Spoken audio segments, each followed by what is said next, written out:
Karena berkat rahmat dan hidayahnya kepada kita semua sehingga kita bisa berkumpul di sini menjelang sore hari ini. Yang saya hormati Bapak Kepala Sekolah SDN Ciriwung 3, yang saya hormati narasumber kita Malah, dan yang saya hormati pula Bapak Ibu guru serta karyawan SDN Ciriwung 3. Pada siang hari ini kita akan mengadakan IHT tentang implementasi kurikulum Merdeka, pembelajaran berdiferensiasi tahun pelajaran 2024-2025.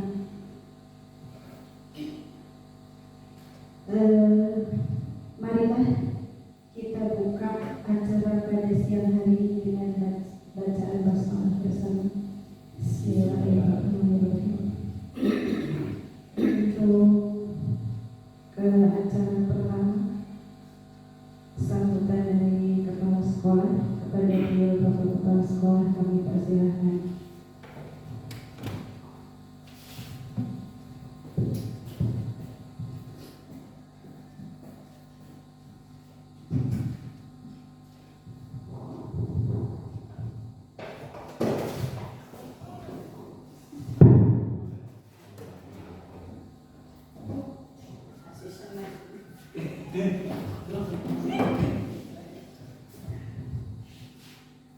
Bismillahirrahmanirrahim. Assalamualaikum warahmatullahi wabarakatuh.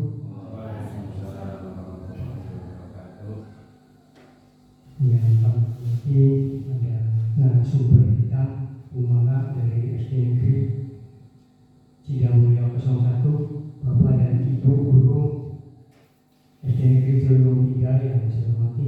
Pertama-tama mari kita panjatkan puja dan puji syukur kepada Allah Subhanahu wa taala atas berkat kelimpahan nikmat terutama nikmat sehat kita dapat berkumpul di SD Negeri Ciriwung 3 dalam keadaan sehat walafiat. Sholawat serta salam kita curahkan pada junjungan alam Nabi Muhammad SAW, pada keluarganya, pada sahabatnya, pada kita sebagai umatnya yang senantiasa mengharapkan syafaat yaumil akhir. Allahumma amin ya rabbal alamin.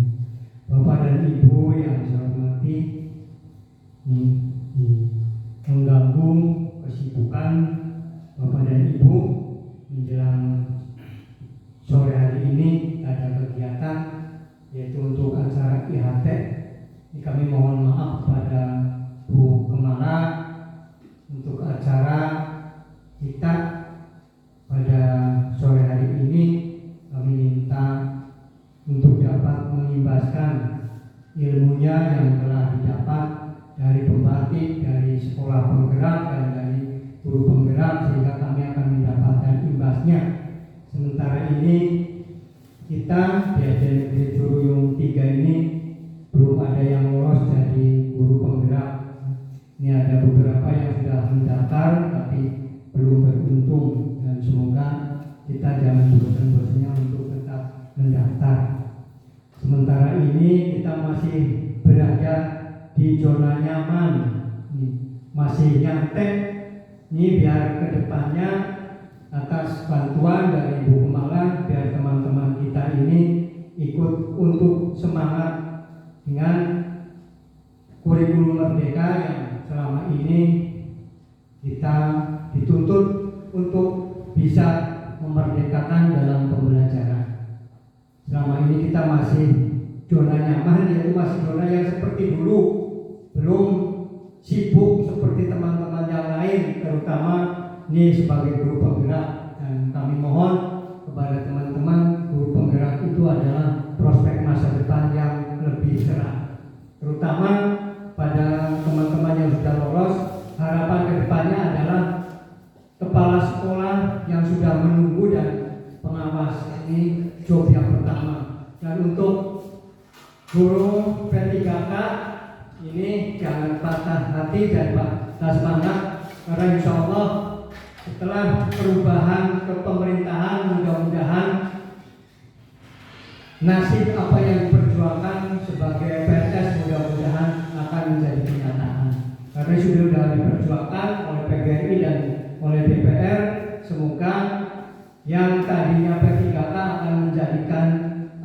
ASN PNS, dan yang honorer akan menjadikan atau akan diangkat menjadi P3K. Mudah-mudahan kita berdoa semoga menjadi kenyataan. Allahumma amin ya rabbal alamin. Itu saja sebagai pengantar.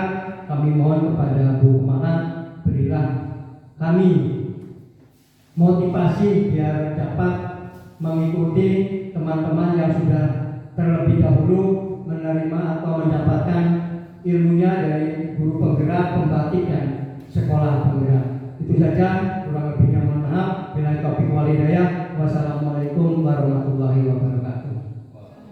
Waktu sepenuhnya kami serahkan pada narasumber untuk memberikan apa yang menjadi harapan kita. Monggo.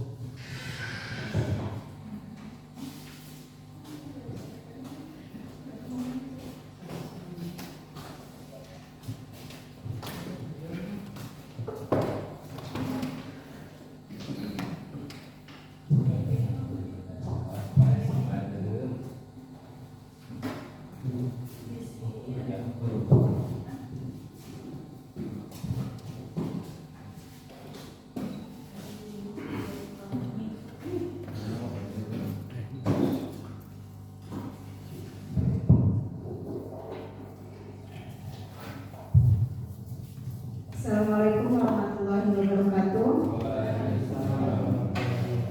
Selamat siang Bapak Ibu. Siang. Kok lemes sekali? Semangat pagi. Pagi. Luar biasa. Oke.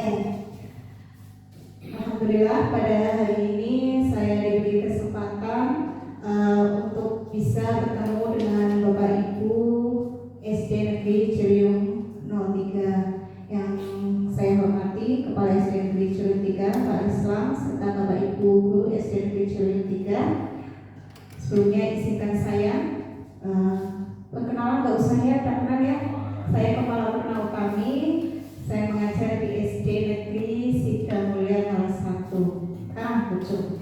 Nih, sebelumnya saya ditembusi di WA oleh Pak Nurianto suruh mengisi di sini. Saya bingung mengisi apa ya, saya punya kompetensi apa gitu kan ya. Masih bertanya-tanya pada diri sendiri. Kemudian tadi Pak Islam sudah menyampaikan saya untuk bisa sharing pengalaman sebagai guru penggerak, sebagai guru di sekolah penggerak juga begitu ya Pak ya. Sebenarnya kalau mendapat label GP guru penggerak, ditambah lagi guru yang mengajar di sekolah yang sedang mengikuti program sekolah penggerak. Jadi di sini sekolah kami belum menjadi sekolah penggerak ya Bapak Ibu ya. Untuk Sidamulia saat ini masih mengikuti proses, karena untuk menjadi sekolah penggerak itu prosesnya selama 3 tahun. Beda dengan untuk mendapatkan label GP guru penggerak. Kalau CGP itu kan hanya 6 bulan, tapi untuk menjadi sekolah penggerak itu selama 3 tahun. Jadi tahun 2024 ini sekolah kami masih mengikuti PSP, program sekolah penggerak angkatan 3 di tahun kedua. Mungkin Bapak Ibu berpandangan bahwa sekolah penggerak pasti jauh lebih baik dibandingkan sekolah-sekolah yang belum memiliki kesempatan untuk mengikuti PSP gitu Bapak Ibu. Sebenarnya sama saja, pelaksanaannya sehari-harinya sama saja, hanya bedanya kalau kami yang mengikuti PSP itu dalam implementasi kurikulum merdekanya itu dipantau, diawasi begitu. Kalau sekolah lain yang tidak mengikuti PSP, saya yakin untuk pelaksanaan IKN-nya pun sudah berjalan dengan baik. Hanya bedanya kan tidak dipantau langsung dia dari atas nih. Kalau kami itu dipantau setiap bulannya, Bapak Kepala Sekolah harus laporan kegiatan apa yang sudah dilakukan, kemudian rencananya, refleksinya, tindak lanjutnya dan sebagainya. Sebenarnya yang membedakan hanya itu saja. Jadi jangan biasanya ya itu dulu di sekolah penggerak pasti lebih baik, lebih maju. Belum tentu nggih, tergantung pribadinya. Sama seperti saya juga masih belajar Bapak Ibu, walaupun sudah punya label GP guru penggerak itu hanya kesempatan saja yang diberikan kepada saya untuk mengikuti PGP kemarin. info untuk PGP, katanya PGP itu sampai angkatan ke-12. Sekarang kan yang sedang berjalan ini angkatan 11 nih, CGP angkatan 11. Katanya hanya sampai angkatan 12 yang dibiayai oleh pusat. Nantinya dikembalikan ke daerah masing-masing. Nah, pelaksanaan daerah bagaimana? Ya kembali ke Pemdanya. Soal biasanya kan yang susah itu soal pembiayaan nih, nah itu dikembalikan ke Pemdanya. Nah, untuk CGP angkatan 12 nanti Cilacap tidak membuka karena Cilacap masih punya yang CGP angkatan 11 yang masih parkir, yang belum pendidikan. Yang belum pendidikan itu masih banyak, makanya CGP angkatan 12 Cilacap tidak buka. Begitu pula dengan CPP-nya, pengajar praktiknya juga tidak membuka lagi. Nanti pakainya pengajar praktik yang lama dibawa-bawa lagi. Yaitu kaitannya dengan anggaran umum. Apapun itu kan baru wacana deh. Mudah-mudahan nanti Bapak Ibu juga, walaupun misalnya PGP sudah dihentikan karena kaitannya dengan ini kan program menteri ya, karena menterinya ganti, beda lagi program lagi. Pokoknya ada program apa yang sedang digalakkan oleh pemerintah, sebisa mungkin ayo kita ikuti saja selagi itu gratis gitu ya, daripada kita mengeluarkan biaya untuk mengikuti ini itu. Selagi itu gratis, kita punya kesempatan dan hak yang sama, ayo sama-sama kita ikuti. Jangan seperti tadi Pak Kepala Sekolah Pak Islam mengatakan masih nyaman di zonanya. Sama, saya juga sering kayak gitu Pak. Bukan berarti saya sudah selalu keluar dari zona nyaman saya, tidak. Saya juga masih kadang manusiawi ya Pak, masih senang di zonanya. Kadang mau melakukan ini itu mikir dulu, pasti kan malas, susah, ribet, nggak ada waktunya gitu nih Bapak Ibu sama. Tapi satu yang harus kita pegang yaitu kemauan, itu sih kuncinya. Kalau kita mau, ya pasti kita bisa. Oke. Baik Bapak Ibu, saya diminta untuk sharing tentang budaya positif nih. Kemarin katanya tentang budaya positif. Di sini saya akan sharing bagaimana menciptakan lingkungan kelas yang inklusif dalam implementasi kurikulum Merdeka, nyambung dengan tema yang di sini ya. Implementasi kurikulum Merdeka nanti kaitannya juga dengan pembelajaran berdiferensiasi. Kemudian bagaimana penerapan budaya positif di sekolah. Untuk pembelajaran berdiferensiasi sudah mudah semua ya? Belum. Secara teorinya dulu, kalau secara teorinya berdiferensiasi sudah paham? Belum. Mungkin Bu Dewi dan yang lain. Saya yakin sedikit-sedikit sudah paham. Ataupun kalau misalnya teorinya saya nggak paham, saya yakin dalam mengajar Bapak Ibu sudah melaksanakan pembelajaran berdiferensiasi. Hanya saja tidak tahu, oh itu judulnya namanya pembelajaran berdiferensiasi. Ternyata kita sudah melaksanakan. Saya yakin sudah pernah melaksanakan itu. Oke. Sebenarnya saya mau refleksi di awal ya, pertanyaan pemantik Bapak Ibu. Kita berkaca pada diri kita. Apakah kita Bapak Ibu semua sudah melibatkan semua murid dalam pembelajaran? Melibatkan semua murid dalam pembelajaran sudah belum Bapak Ibu? Insya Allah. Kan tiap hari mengajar ya. Nah, dilihat dalam mengajar itu sudah melibatkan semua peserta didik atau tidak? Melibatkan maknanya banyak ya. Tidak hanya kamu nulis, semuanya nulis, tidak hanya gitu. Melibatkan artinya semua peserta didik aktif dalam pembelajaran. Aktifnya tidak hanya aktif fisiknya saja, ya, tapi dia juga mau berdiskusi, mau berpikir dan lain-lain. Saya yakin Bapak Ibu sudah melibatkan peserta didik, hanya karena kan namanya peserta didik karakternya masing-masing ya, beda-beda. Mungkin kita masih belajar, butuh waktu untuk bisa mengaktifkan semua peserta didik. Udah, faktanya ya dalam kita mengajar ini yang saya alami ya, mungkin beda dengan Bapak Ibu. Dalam mengajar itu kita cenderung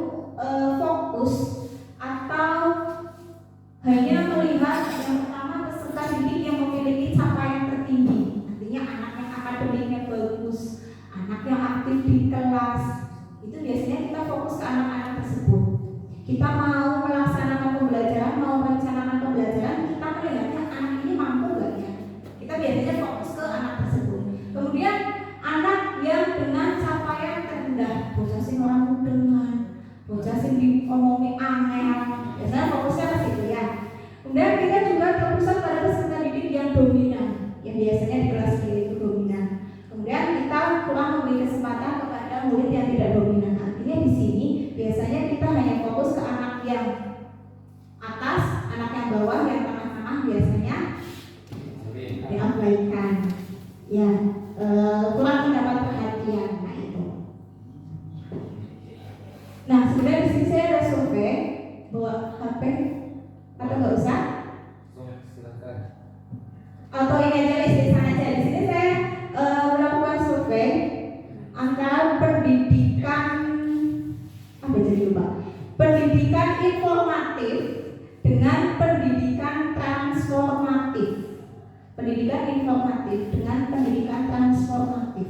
Menurut Bapak Ibu, mana yang lebih baik?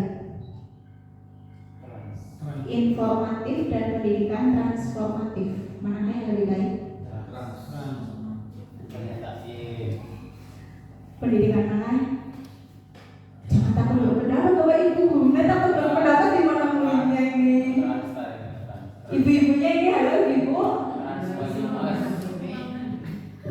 Mana yang lebih baik? Pendidikan transformatif. Kenapa? Ya, trans itu mentransfer daripada ilmu. Oke, ya terima kasih Pak Duyanto. Informatif, kalau informatif kan berarti satu arah ya. Hanya guru memberikan informasi kepada peserta didik hanya menerima. Yang penting saya mudeng. Oh yang disampaikan gurunya mudeng. Kalau transformatif lebih mentransfer, tapi dia lebih paham. Contohnya misal anak apa rumus luas persegi panjang itu panjang kali lebar. Ini loh rumus luas persegi panjang. Oh iya Bu, saya paham itu. Berarti itu kita hanya memberikan informasi tanpa tahu panjang kali lebarnya dari mana, cara mendapatkannya dari mana, gimana cara mengolahnya. Nah kalau transformatif nanti si anak paham, oh kenapa jadi luas sama dengan panjang kali lebar, asalnya dari mana, ini nanti rumus ini fungsinya apakah hanya untuk mengukur persegi panjang saja, kayak gitu ya. Kalau transformatif anak lebih memahami lebih dalam, itu bedanya. Jadi walaupun mungkin sehari-hari seperti saya juga lebih seringnya melakukan pembelajarannya informatif ya, kadang kalau kita lagi sewaktu-waktu lah mesti pemikiran yang penting menggugurkan kewajiban bismulan materi kesampaian gitu ya Bapak Ibu ya, atau enggak cuma saya ini? Oh enggak beda. Oke.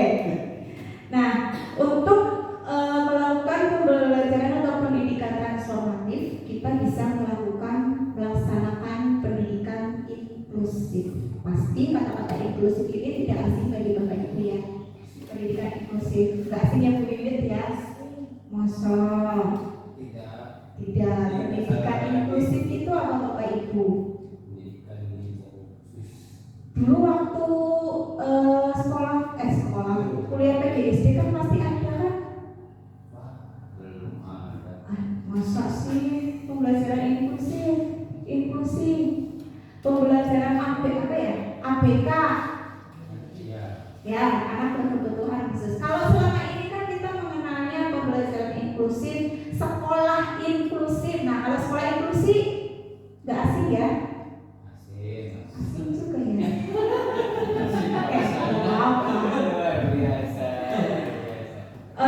Gini, kan ada sekolah SLB ya, sekolah luar biasa yang dikhususkan untuk anak-anak yang memang memiliki kebutuhan khusus. Tapi kalau misalnya ada anak di suatu daerah dia jauh dari SLB, pengen sekolah, apakah dia wajib sekolahnya di SLB yang jauh? Tidak. Kalau di situ ada sekolah biasa, sekolah pendidikan formal biasa, apakah dia boleh sekolah di situ? Boleh. Nah itu berarti sekolahnya sudah melaksanakan inklusif. Jadi pendidikan yang merata untuk semuanya, tidak hanya untuk anak-anak yang mohon maaf secara fisik maupun mentalnya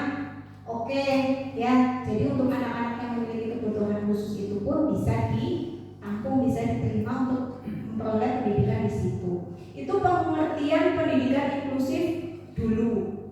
Sekarang sudah lebih bergeser lagi. Bukan berarti itu salah, tidak. Tapi sekarang ini lebih dipahami lagi untuk pendidikan inklusif itu pendidikan yang merata untuk semua. Karena kita mengenal kurikulum merdeka ya. Jadi pendidikan inklusif ini sebuah sistem pendidikan yang memberikan kesempatan kepada semua siswa tanpa terkecuali. Jadi tidak hanya difokuskan semua siswanya berarti yang normal dengan yang berkebutuhan khusus, tidak. Artinya Bapak Ibu di kelas juga kan banyak sekali anak, pasti karakternya beda-beda ya. Ada yang pendiam, ada yang aktif, mungkin ada yang hiperaktif, ada yang secara akademiknya baik, ada yang butuh bantuan lebih banyak. Nah itulah arti pendidikan inklusif dalam implementasi kurikulum merdeka. Jadi kita memberikan pendidikan untuk semua peserta didik. Nah, di sekolah, di kelas, perbedaan murid itu bisa kita lihat dari yang pertama minat dan bakatnya. Jelas, tiap anak minat dan bakatnya masing-masing. Kita tidak bisa membatasi itu, walaupun saya yakin kita belum bisa sepenuhnya untuk memfasilitasi kebutuhan belajar minat dan bakat peserta didik itu. Kemudian kemampuan akademiknya jelas beda-beda, kebutuhan khususnya tadinya ada yang anak butuh penjelasan lebih dalam, ada anak yang sekali diajari paham, kemudian latar belakang sosial dan budaya dan juga latar belakang keluarganya itu beda-beda. Nah, perbedaan murid inilah yang dalam implementasi kurikulum merdeka itu sering ditekankan kaitannya dengan pembelajaran berdiferensiasi, pembelajaran untuk semua. Untuk menciptakan kelas yang inklusif sebenarnya ada beberapa cara yang bisa dilakukan.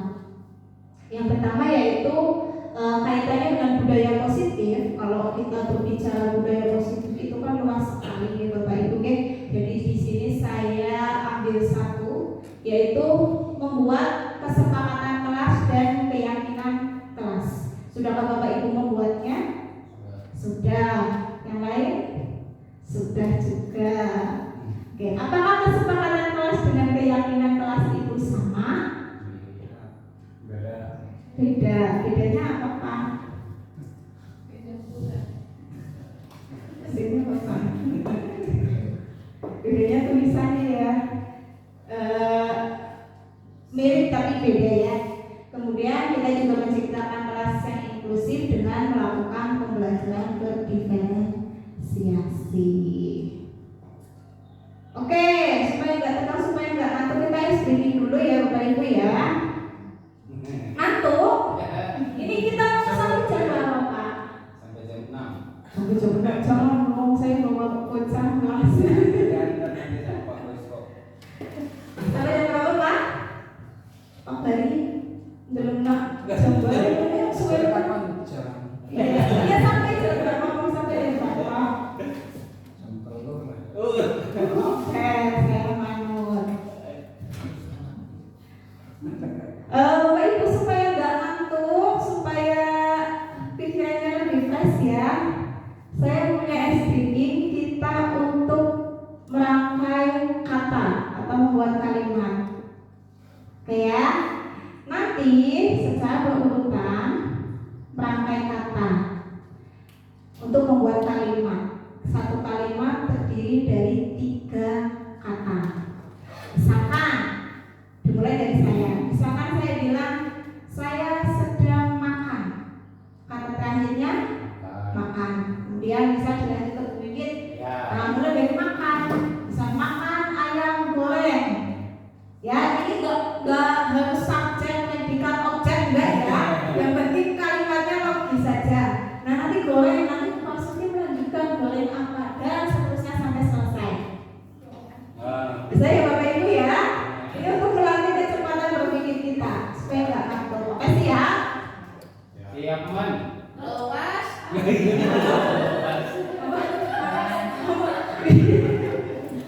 Santai aja Bu, nggak dinilai enggak Bu. Bisa buat.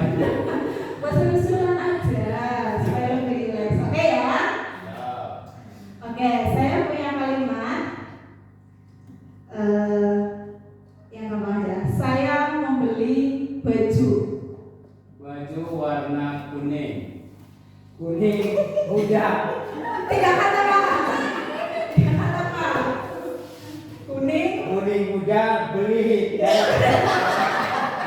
Beli apa? Beli. Beli. Beli. Beli baju baru. Beli baju baru. Di kanan ujung. Beli baju baru. Barunya dilanjutkan baru apa? Tiga kata. Ah, bapak pusing. Baru. Bilang Nah, namanya itu beli baju baru. baru makan rokok. Jangan diajar lagi. Ayo. Baru beli di pasar. Itu 4 kata. Baru beli di pasar. 3 kata. Baru beli tadi. Baru beli tadi. Tapi habis makan. Habis makan. Ayo. Makan. Makan ayam goreng. Goreng kami. Goreng. Gue kamu banyakin pada goreng. Jadi repot. Goreng. Goreng kamu bulat. Goreng kamu bulat. Kamu bulat. Ini juga pakai. Ayo. Bulat telur. Sangrai jago. Goreng sambal hijau. Hijau baju. Iya. Hijau muda, habis 3 ya? 3. Hijau dalam muda. Hijau muda. Hijau daun muda. Oke. Muda cerah sekali. Muda cerah sekali. Muda cerah sekali. Oke, terima kasih Bapak Ibu. Ternyata mengambil kalimatku sama Ini dia Bapak praktek sekali ya. Ya. Ada yang langsung langsung berbicara, ada yang butuh waktu. Baik, terima kasih. Kita lanjut ya. Nah, kesepakatan kelas dan keyakinan kelas. Ini adalah beberapa contoh kalimat. Kalau Bapak Ibu baca di sini, datang tepat waktu, membawa perlengkapan sekolah lengkap secara mandiri dan seterusnya. Biasanya kalimat-kalimat ini kita temukan dalam apa? Aturan. Dalam peraturan. Ya, entah peraturan sekolah atau peraturan kelas yang mungkin yang lainnya ada hubungannya dengan tugas dan sebagainya. Peraturan kelas. Tadi Bapak Ibu yang sudah membuat kesepakatan atau keyakinan kelas, apakah kalimat-kalimat yang digunakan seperti ini, semacam ini? Tidak. Tidaknya apakah? Harus yang positif. Terus mudah dipahami anak. Nanti udah mudeng ya. Ya, sedikit. Yang lain ibu-ibu. Ibu-ibu ya. Itu kalimat. Oh kalian. Oh iya di sini udah ada ya. Selalu Kesepakatan mau gitu. menjaga kebersihan. Ini yang bikin siapa? Oke. Nah kalimat-kalimat ini mungkin ada beberapa yang kita gunakan, ada yang tidak. Betul tadi kata Pak Nuryanto. Dalam membuat kesepakatan atau keyakinan kelas itu gunakanlah kalimat yang positif. Kalau di sini kan ada tidak. Nah, nanti kita akan belajar bersama bagaimana menyusun kesepakatan atau keyakinan kelas. Kesepakatan kelas itu kan berarti namanya kesepakatan. Apakah hanya dari satu pihak? Tidak, dua pihak ya. Kalau kesepakatan kelas berarti siapa dengan siapa? Guru dan peserta. Guru dan muridnya.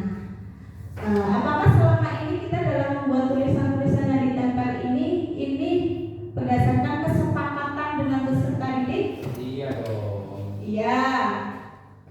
Yang lain? Tidak. Padahal tidak. Tahu-tahu udah ditempel gitu ya. Karena kan ini kesepakatan kelas kita, kalian harus manut ini gitu ya.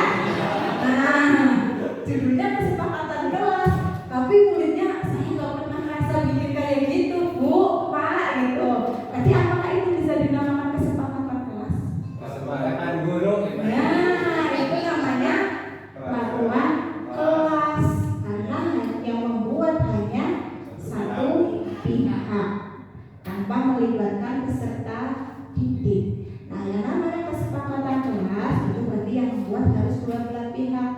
Bisa jadi saya gurunya punya usulan kayak gini ya, kita terapkan di kelas, anak tidak mau. Saya tidak setuju, Bu, saya tidak setuju, Pak. Pokoknya harus semangat, ini bagus, ini angkanya bagus, ini harus kita sepakati. Gak bisa kayak gitu ya. Yang namanya kesepakatan kan nanti yang menjalankan kan peserta didik lebih banyak ya. Jadi harus wajib ada persetujuan antara dua belah pihak. Namun di sini karena kita akan berbicara mengenai kesepakatan kelas dan keyakinan kelas. Kalau kesepakatan yang namanya kesepakatan misalkan tadi datang ke kelas tepat waktu. Itu biasanya kalau kesepakatan pasti ada konsekuensi. Kalau tidak datang tepat waktu, nanti yang terjadi bagaimana? Konsekuensinya apa? Ya kan, bisa telat 10 menit. Konsekuensinya kalau kamu telat masuk sekolah, telat masuk ke kelas, misalkan ada konsekuensi yang harus dijalankan anak. Biasanya itu sudah ada kesepakatan, ada konsekuensinya. Kenapa konsekuensi itu diadakan?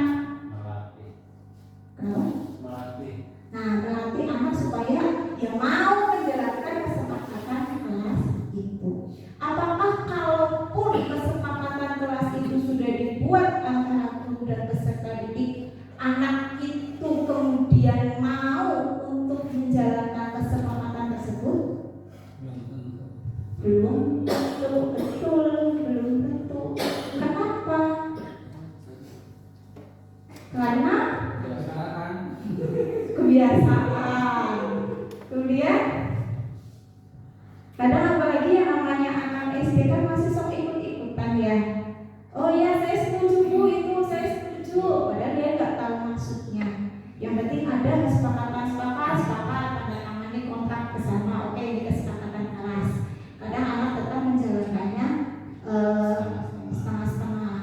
Nah, itu kaitannya dengan budaya positif. Gak apa-apa, karena yang namanya budaya positif atau disiplin positif gak mungkin kita mengenalkan anak tentang A, anak langsung bisa karakternya, sifatnya berubah, dia jadi lebih baik dari itu juga kan tidak. Yang namanya budaya positif itu kan berproses ya, gak hanya seminggu, 2 minggu, sebulan, 2 bulan, setahun, 2 tahun, tidak.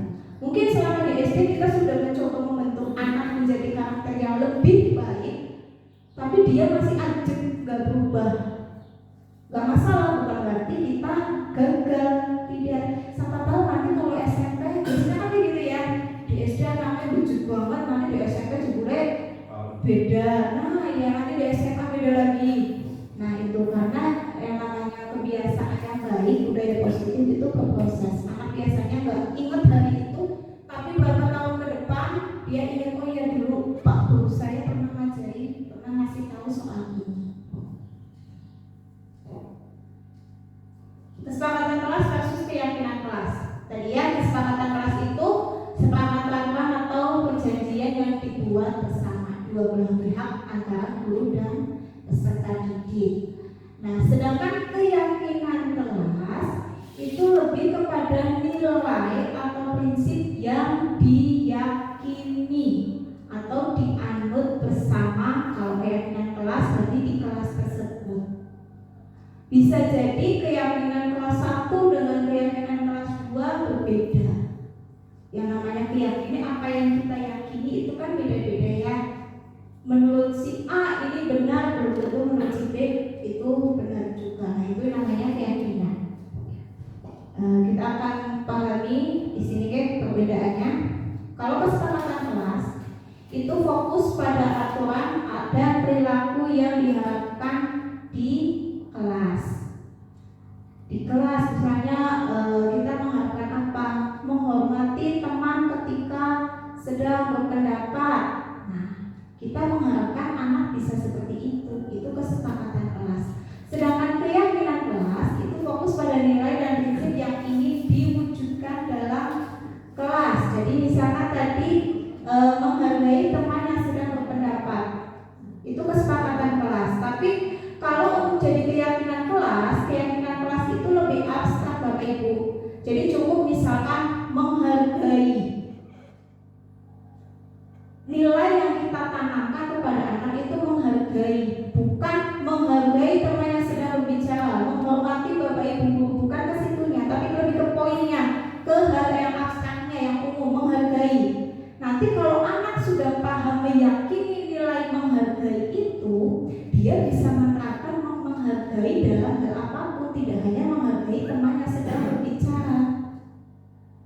Dipahami nggak? Jadi kalau kita tanamkannya, kamu harus menghargai teman yang sedang berbicara. Dia yang terfokus di sini. Kalau ada teman yang ngomong, saya menghargai. Tapi nanti ketika bukan teman yang ngomong, dia mungkin bisa jadi tidak menghargai. Tapi kalau kita tanamkan nilai atau prinsip menghargai orang lain, nah dalam hal apapun tidak hanya menghargai ketika orang lain berbicara, menghargai perbedaan pendapat, menghargai perbedaan kondisi latar belakang keluarganya, menghargai apapun yang dia lihat itu berbeda. Nah, poinnya di situ kalau keyakinan kelas. Kemudian kalau kesepakatan kelas harus diikuti oleh semua anggota kelas. Sedangkan keyakinan kelas itu menjadi dasar bagi perilaku dan tindakan di dalam kelas.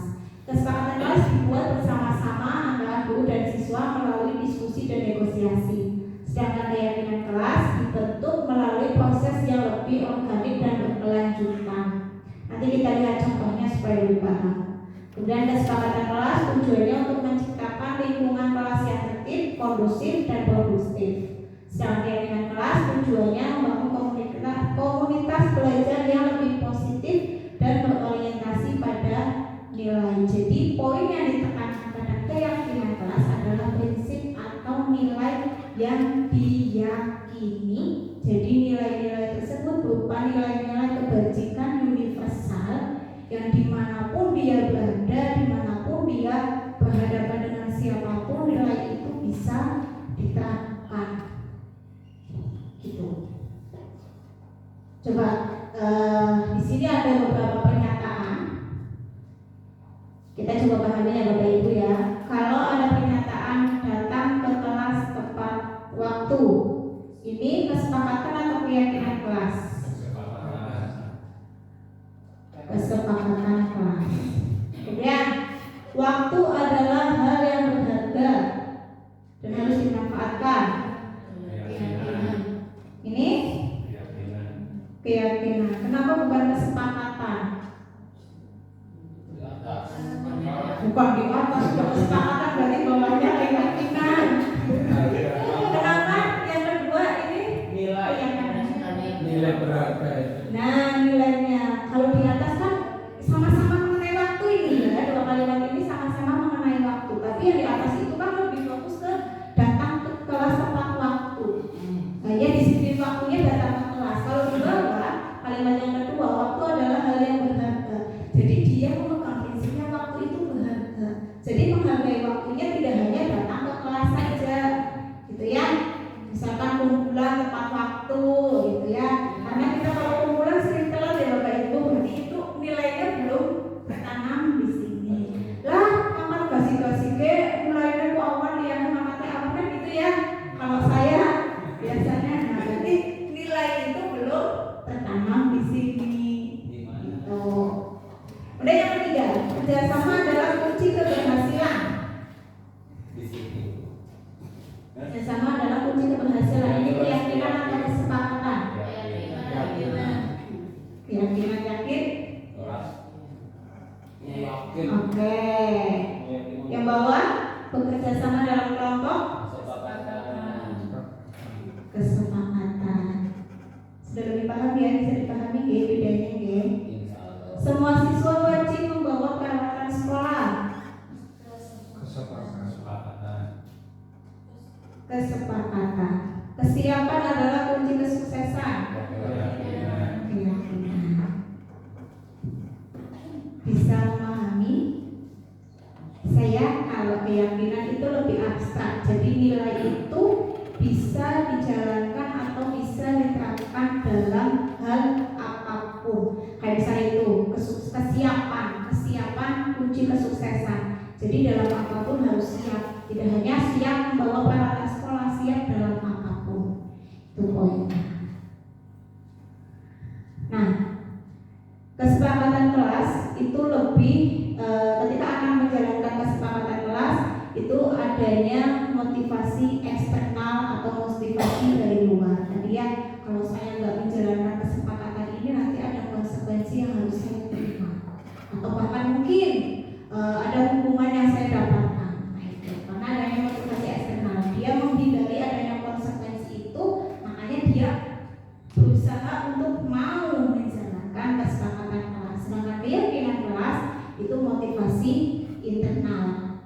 dia meyakini dari dalam dirinya. Sama seperti misalnya kita berkendara ya Bapak Ibu ya, lalu berkendaranya jarak dekat iki, pakai motor jarak dekat, gak usah ada polisi, gak usah pakai helm, kan gitu ya.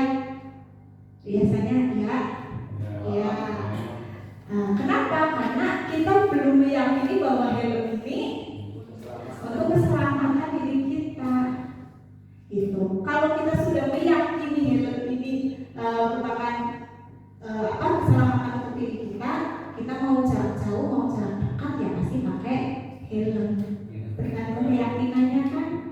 Nah itu salah satu contohnya.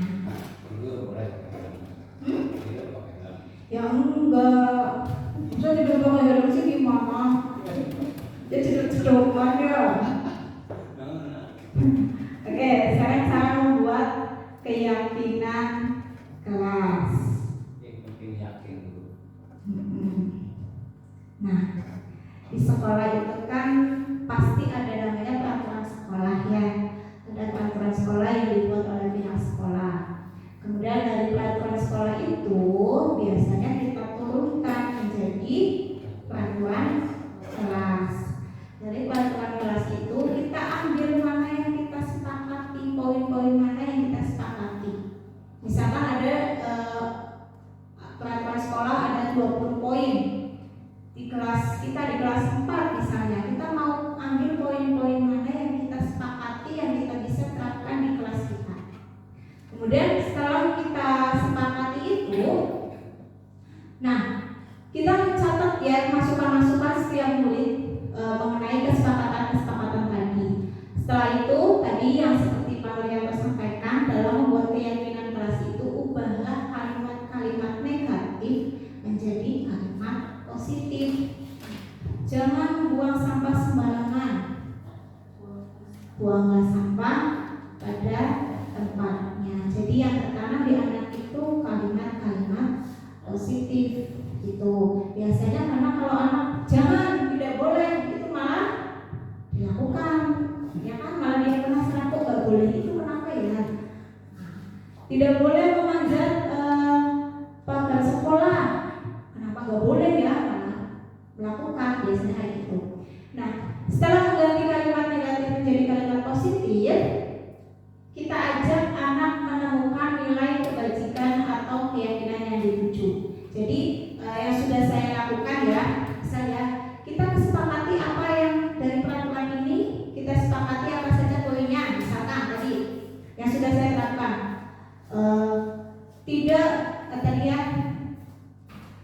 tidak yang masih kalimat negatif, tidak boleh mencoret-coret meja di kelas. Ya kan? Jadi diubahnya apa? Tidak boleh mencoret meja di kelas. Apa? Bisa menjaga fasilitas sekolah. Itu kan saya menjaga kebersihan fasilitas sekolah. Tuh, kemudian misalkan lagi yang kaitannya dengan kebersihan tadi ada membuang sampah pada tempatnya, cuci tangan sebelum makan, ya cuci tangan setelah makan. Nah itu kan itu kesepakatan yang kita sepakati di kelas. Kemudian dari poin-poin itu tadi ada mencuci tangan, ada misalkan anak yang piket setiap hari harus menyapu kelas, anak yang piket harus menyapu kelas. Kemudian tadi mencuci tangan, menyapu kebersihan kelas, kemudian tidak membuang sampah pada tempatnya. Misalkan kita ambil 3 kesepakatan ini. Nah, 3 poin ini kalau diubah menjadi nilai-nilai keyakinan. Berarti nilai keyakinannya apa? Mencuci tangan sebelum dan sesudah makan, menyapu kelas setiap hari.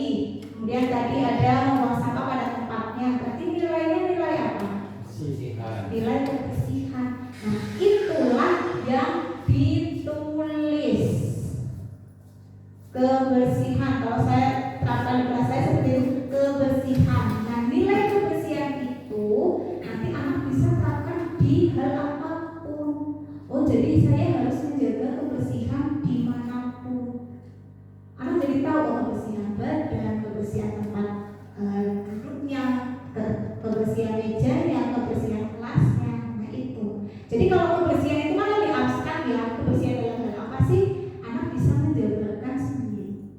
Nah itulah yang kemudian ditempel di dinding kelas. Kalau kita nulis kesepakatan kelas kan membuang sampah pada tempatnya, tadi mencuci tangan sebelum dan sesudah makan. Tapi kalau ini poin-poin ini kita ubah jadi keyakinan kelas, cukup satu, jadi kebersihan. Jadi yang pertama pada diri si anak adalah nilai kebersihan. Bisa dipahami Bapak Ibu? Saya. Nah, tuh setelah sudah ada keyakinan-keyakinan itu, kalau membuat keyakinan itu poinnya nggak usah terlalu banyaknya. Kalau sesuai teori yang saya pelajari di PKP itu memang 3-7. Entah ini alasannya apa. Ya mungkin sedangkan ya kalau misalnya 10, 2 atau 2 itu kan terlalu banyak, terlalu sedikit. Nah, dibuat nggak usah terlalu banyak supaya itu mudah diingat, namanya anak sedang belajar ya, berproses untuk dia menjadi lebih baik karakternya, itu maka nggak usah terlalu banyak. Setelah keyakinan itu disepakati, maka seperti yang sudah dilakukan di kelas ini ditempel di tempat yang bisa sewaktu-waktu anak membaca. Tuh, itu proses untuk membuat keyakinan kelas. Jadi kalau selama ini kita tiba-tiba nempel kertas kesepakatan kelas, itu sudah bagus, setidaknya sudah usaha ya, sudah usaha bagaimana menanamkan budaya positif pada anak. Namun kalau bisa yang kita tingkatkan tadi, dibuatlah kesepakatan kelas dulu, kemudian diubah menjadi keyakinan kelas. Tuh, karena poinnya adalah bagaimana anak itu meyakini nilai-nilai. Jadi nilai itu yang akan dibawa dimanapun, kemanapun. Oke, speaking lagi, baru tadi speaking ya. Apa lanjut saja? Speaking lagi. Dari tadi manggut-manggut atau manggut-manggut, kayak ngantuk apa? Manggut-manggut paham. Oke, speaking lagi. Saya nggak nyiapkan musik ya.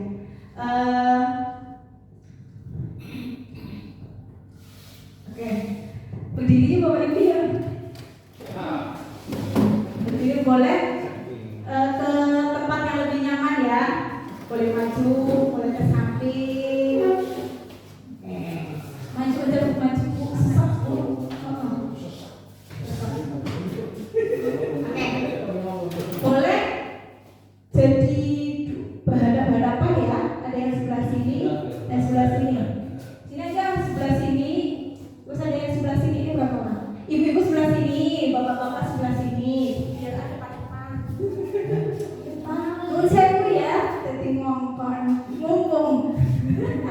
Enggak, bapak baris jadi satu. Baris di sini.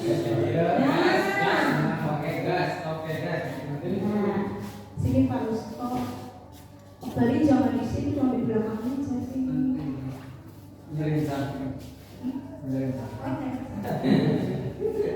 Maaf ya Pak ya.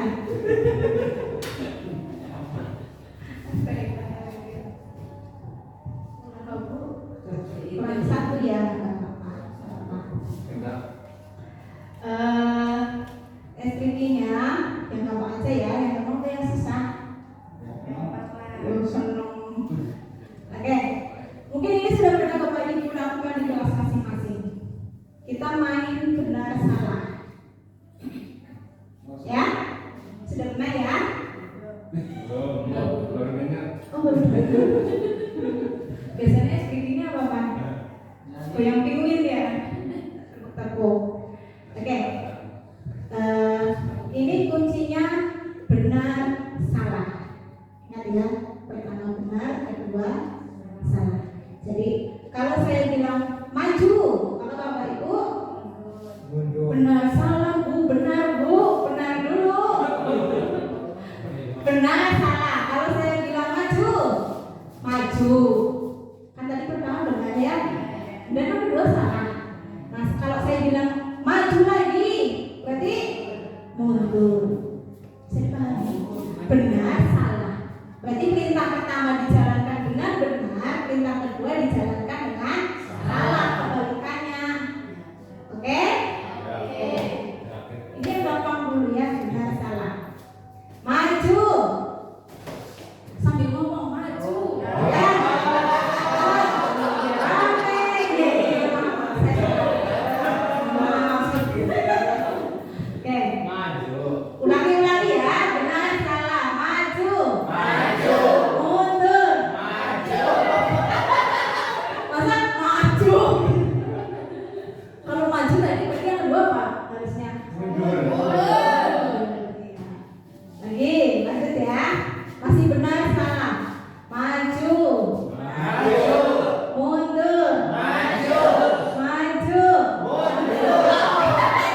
Ini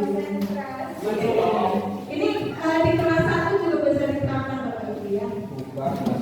Saya sudah berkata kalau saya ngajar di kelas 1 bisa. Oke, tadi budaya positif yang saya khususkan ke keyakinan kelas, karena kalau misalnya budaya positif lebih luas butuh waktu yang lama ya. Sekarang pembelajaran berdiferensiasi. Oke. Yang Bapak Ibu kalau mendengar diferensiasi, pembelajaran berdiferensiasi itu kan udah bosan ya malah ya kan? Bingung, bosan ya. Yang Bapak Ibu pahami, oke, coba ada Bapak Ibu yang mau sharing, monggo. Yang Bapak Ibu pahami mengenai pembelajaran berdiferensiasi itu apa sih? Monggo siapa? Dewi. Pelatihan kemarin. Ayo dari yang Dewi pahami tentang pembelajaran berdiferensiasi itu apa? Pembelajaran yang melibatkan siswa. Pembelajaran yang melibatkan siswa. Iya betul, pembelajaran yang melibatkan siswa. Bibit. Yang sepahamnya aja, nggak ada yang salah, nggak ada yang salah. Kan berdiferensiasi ini kan luas.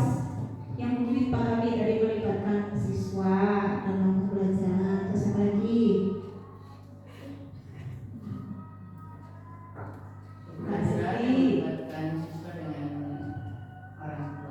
Melibatkan siswa dengan orang tua.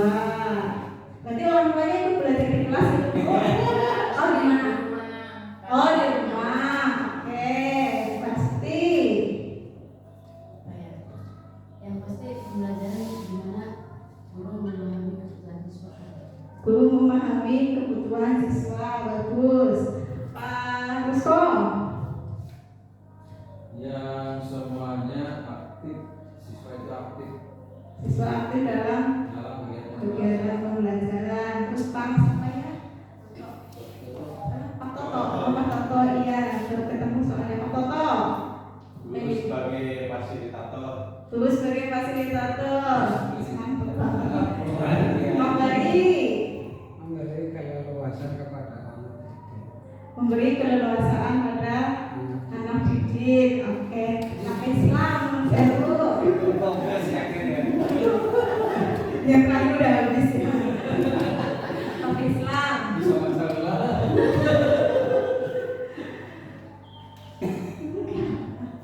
Pembelajaran berdiferensiasi itu yang seperti apa sih? Ya, untuk mencapai kerjasama anak di dalam kelas. Kerjasama antar anak ya. Anak, oke. Pak Suryanto. Ya, kalau saya pemahaman saya pembelajaran berdiferensiasi itu yang mempunyai banyak metode variasi pembelajarannya, terus penilaiannya juga bermacam-macam sesuai dengan kebutuhan siswa dan sesuai dengan kebutuhan tujuan pembelajaran. Bisa dikatakan metode pembelajaran mungkin. Lengkap sekali, baik Bapak Ibu, betul semuanya. Jadi pembelajaran diferensiasi diferen itu kan berbeda ya. Nah, berarti pembelajaran yang kita lakukan untuk memenuhi kebutuhan belajar peserta didik, betul tadi seperti yang Bu Karsuti sampaikan, Pak Mulyanto sampaikan, pembelajaran yang untuk memenuhi kebutuhan belajar peserta didik. Apakah setiap peserta didik itu kebutuhan belajarnya sama? Beda. Ya. Ada anak yang misalnya kalau di sekolah saya, mungkin umum sih ya di sekolah manapun, anak itu lebih senangnya pelajaran apa? PJOK, matematika. Berarti gurunya mantap sekali, bisa mengemas matematika menjadi pelajaran yang disukai anak. Oke. Kalau di sekolah saya ya, khususnya di kelas saya tahun ini mengajar di kelas 5. Di awal tahun saya melakukan asesmen diagnostik non kognitif ya. Jadi untuk melihat apa yang namanya kemampuan anak, hobi anak dan sebagainya, tapi yang non kognitif, yang bukan kognitif. Salah satu pertanyaannya adalah mata pelajaran favoritnya apa? Jawabannya hampir semuanya PJOK. Ya, yang harus betul. Betul. Setelah saya tanyakan ke guru PJOK-nya, ini hampir semua anak suka PJOK. Apakah semua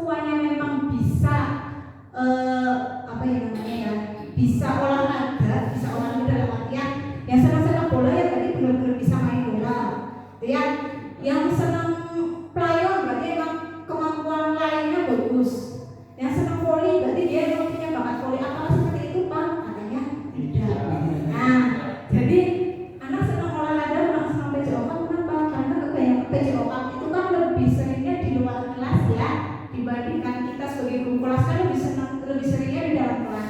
Kalau PCO kami itu kan banyaknya di luar kelas, di dalam kelasnya jarang kan.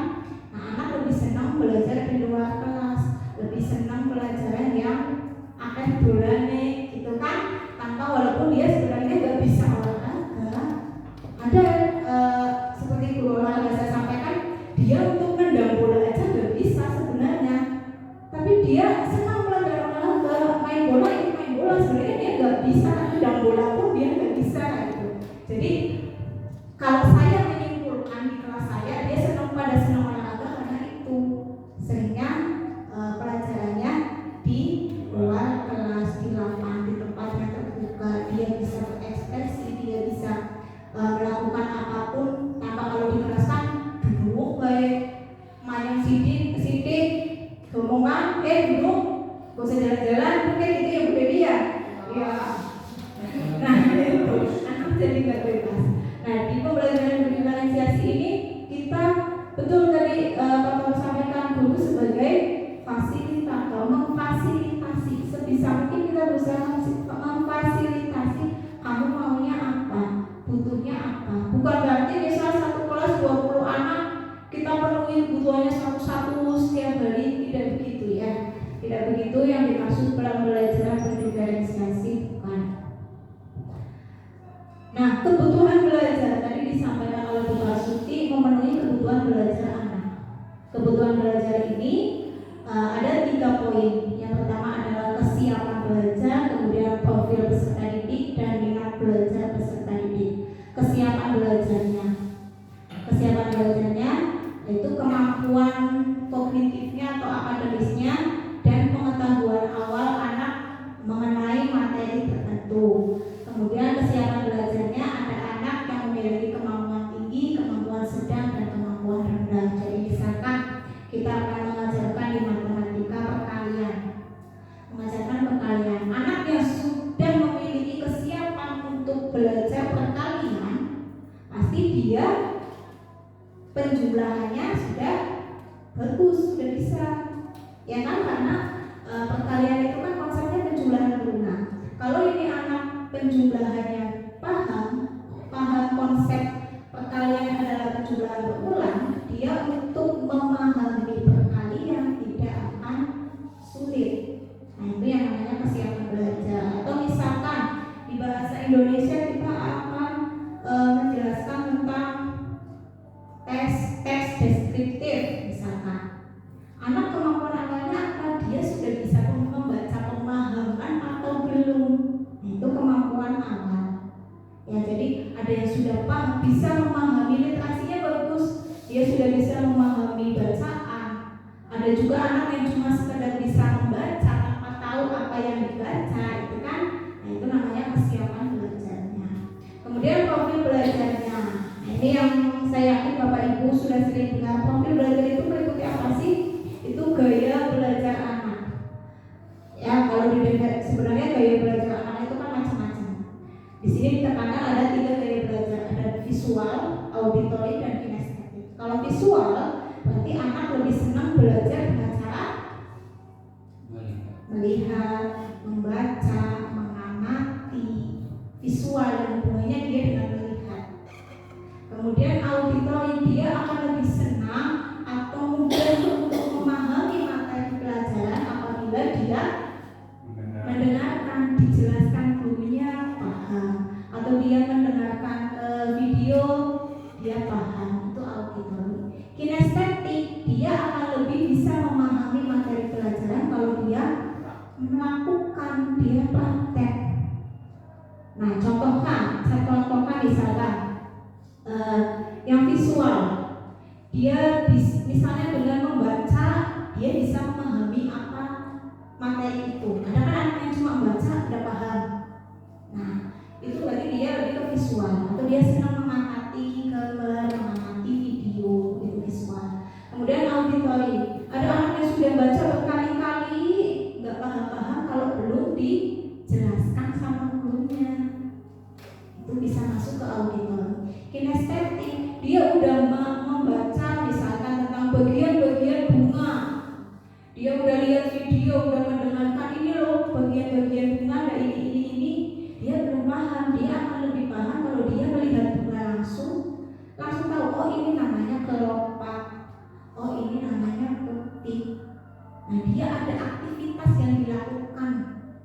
itu kinestetik. Kemudian apakah satu anak itu hanya memiliki satu gaya belajar Bapak Ibu? Tidak. Ya, jadi bukan berarti kalau kita melihat ini anak kayaknya gaya belajarnya auditori, kita jujur video terus, tidak ya. Jadi apalagi anak SD itu biasanya kan cepat bosan. Dan sebetulnya kita tidak bisa melabeli anak ini anak auditori, ini anak kinestetik. Kita sebagai guru tidak bisa. Kalau kita mau melabeli anak itu, kita harus memanggil psikolog. Nah, biasanya ada tes khususnya kayak dulu waktu SMA kita mau masuk IPA atau IPS atau bahasa itu kan ada tesnya ya. Gak bisa guru langsung ini anak kayaknya masuknya ke bahasa, kan nggak harus ada uji validitasnya. Nah itu gaya belajar. Kemudian minat belajarnya, dia tertarik pada suatu materi pelajaran tertentu. Dia minatnya ke apa? Saya tadi minatnya ke olahraga, dia minatnya ke seni, dia minatnya ke sains, misalnya itu minat belajar. Kemudian kalau yang dulu saya pahami untuk kita melakukan pembelajaran berdiferensiasi itu kan mungkin Bapak Ibu pernah lihat video di YouTube ya, mungkin konten-konten anak yang kita sudah melihat dengan asesmen diagnostik. Biasanya kalau pembelajaran diferensiasi itu identiknya dengan asesmen diagnostik atau asesmen awan, jadi kita bisa melihat oh ini anak visual atau oh ini anak sudah siap belajar. Nah kita tidak bisa jangan mengelompokkan kamu anak visual kumpul di sini, ini saya kasih bacaan. Oh kamu anak auditori kumpul jadi satu kelompok, ini saya kasih video. Oh kamu anak kinestetik kumpul jadi satu kelompok, kamu melakukan aktivitas apa di sini? Apakah bisa seperti itu? Kurang tepat. Kenapa? Ya sudah pernah saya lakukan. Dulu awal-awal saya seperti itu, tak pisah-pisah. Anak yang baca mencolot pindah ke pengen nonton video. Anak yang kinestetik penasaran pengen ikut baca. Yang terjadi seperti itu. Jadi kalaupun gaya belajar anak beda-beda, nah itu tugas kita. Kita akan melakukan strategi diferensiasinya apa? Ada berapa pembelajaran diferensiasi ya Bapak Ibu ya? Diferensiasi apa saja ya?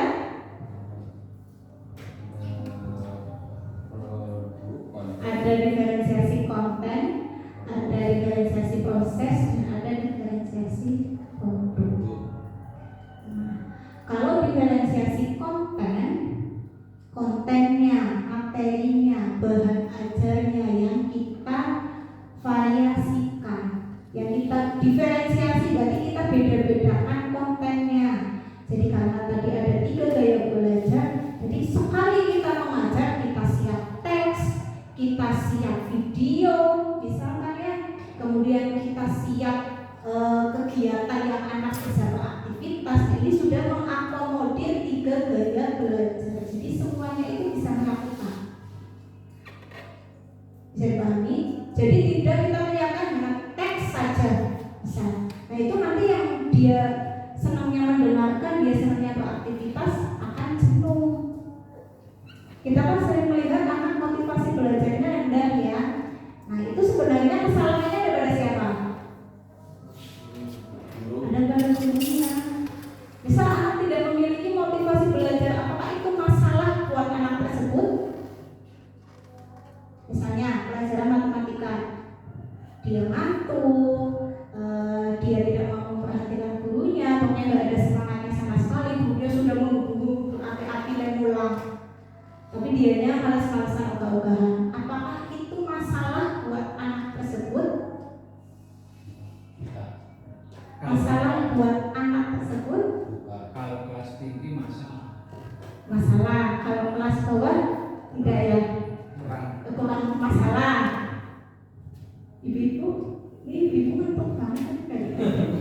Lagi udah sedikit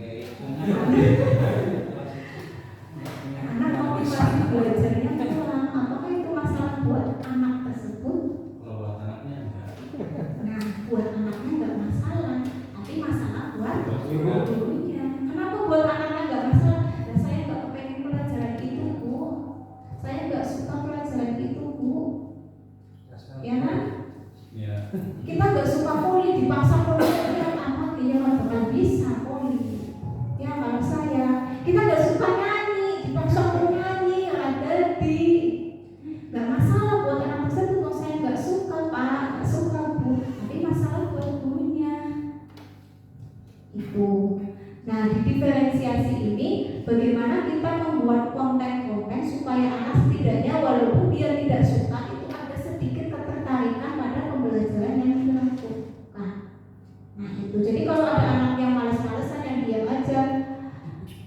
aja bermain, itu salah kita. Soalnya mulanya kayak baik-baik gitu ya, mulanya ajuk-ajuk gitu. Nah, diferensiasi proses itu bagaimana peserta didik memperoleh informasi dari materi pembelajaran. Tadi ya, kalau yang sepemahaman saya Bapak Ibu, karena diferensiasi itu kan tiap orang beda pemahaman. Kalau kita akan melakukan diferensiasi konten, kalau kita sudah menyiapkan kontennya beda-beda, itu secara otomatis kita sudah menerapkan diferensiasi proses. Kan tadi anak belajarnya beda-beda ya. Saya belajarnya membaca, ada mendengarkan video, melihat video dan lain-lain. Itu anak memperoleh informasinya dengan cara yang macam-macam. Itu sudah diferensiasi. Beda cerita kalau saya ngajarnya cuma pakai LKS, bukan halaman sekian, dibaca, saya jelaskan, kerjakan. Nah, itu ada diferensiasinya tidak? Ada sedikit. Sedikit, tapi tidak bisa memenuhi kebutuhan belajar keseluruhan anak. Tuh, kemudian diferensiasi produk itu hasil akhir dari proses pembelajaran. Misalkan si anak ini suka menggambar. Nah, misal sedang belajar tentang siklus air ya, sedang menggambar, dia bikin gambar siklus air karena dia senangnya gambar. Kemudian anak yang sukanya menulis, misal dia bikin narasinya tentang siklus air itu. Tuh. Kemudian anak yang kinestetik, misalnya yang suka banyak ngomong, dia yang presentasi. Saat presentasi dia yang alat akses.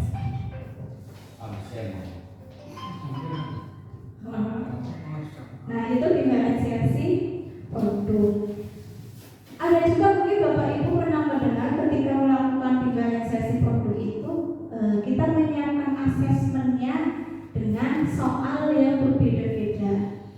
Pernah dengar Bapak Ibu misalkan anak yang akademiknya oke, akademiknya bagus, diberi soalnya misalkan soal matematika ya, soalnya soal cerita. Walaupun nanti cara pengerjaannya cuma 10 kali 5 gitu, misalkan ya itu. Anak yang kemampuan akademiknya middle, sedang, sama sedangnya 10 kali 5, tapi bentuk soalnya beda. Kemudian anak yang low, yang butuh difasilitasi lebih, gitu ya, butuh pemahaman lebih. Itu mungkin kalau untuk ngitung 10 kali 5 belum bisa. Misalkan tujuan pembelajarannya anak bisa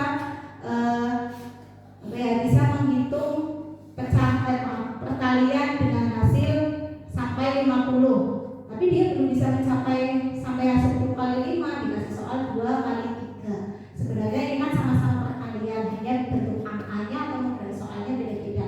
Ada juga yang mengatakan seperti itu untuk diferensiasi produk. Cuma kalau diferensiasi produk itu memang lebih susah. Kenapa? Kalau produk yang dihasilkan anak beda-beda, maka kita harus menyiapkan rubrik penilaiannya juga lebih banyak. Tuh susahnya. Jadi apakah karena strategi pembelajaran diferensiasi ini ada 3, kita harus melaksanakan 3-tiganya? Jadi sekali ulang kita melakukan diferensiasi konten, proses, dan produk. Apakah begitu? Tidak. Kita boleh hanya melakukan 1 diferensiasi saja. Saya mau diferensiasi produk saja, boleh. Mau diferensiasi kalau konten otomatis prosesnya juga akan berbeda. Jadi boleh 1, boleh hanya 2, atau boleh 3-tiganya kalau kita mampu ya. Karena untuk melakukan diferensiasi ini kan persiapannya cukup memakan waktu ya Bapak. Tidak hanya mungkin sejam 2 jam nggak cukup itu. Jadi boleh kita ambil diferensiasi konten saja, proses saja, atau produk saja, boleh disesuaikan dengan kemampuan kitanya dulu ya, kemampuan kitanya dulu untuk diferensiasi. Oke, terima kasih. Itu yang dapat saya share dengan Bapak Ibu. Monggo barangkali ada pertanyaan terkait tadi keyakinan kelas dan pembelajaran berdiferensiasi. Monggo barangkali ada yang mau kita diskusikan. Nah itu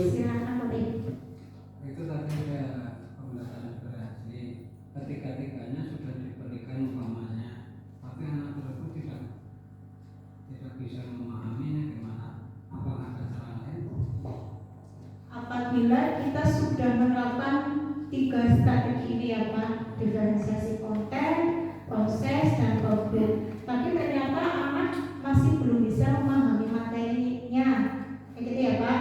Apakah ada cara lain? Nah, dalam melakukan pembelajaran diferensiasi ini kan strateginya kita tidak hanya fokus pada ini ya. Ada yang namanya metode pembelajaran, ada yang namanya model pembelajaran. Bagaimana kita memvariasikan atau mengemas pembelajarannya itu mau dijadikan seperti apa gitu Pak. Karena sepengalaman saya ya, ada anak yang dia akademiknya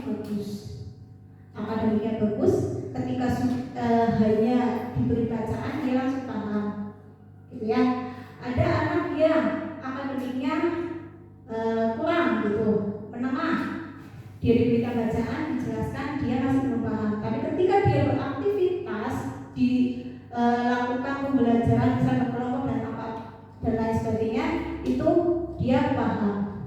Nah, apakah ada cara lain supaya dia lebih paham? Itulah gunanya kita melakukan asesmen diagnostik, asesmen awal, penilaian awal, supaya kita mengajarnya tepat sesuai kebutuhan. Nah, saya sudah pernah menerapkan 3-tiganya dalam sekali pembelajaran ini. Apakah semua kemudian hasil asesmennya semuanya dapat 100? Tidak juga Pak.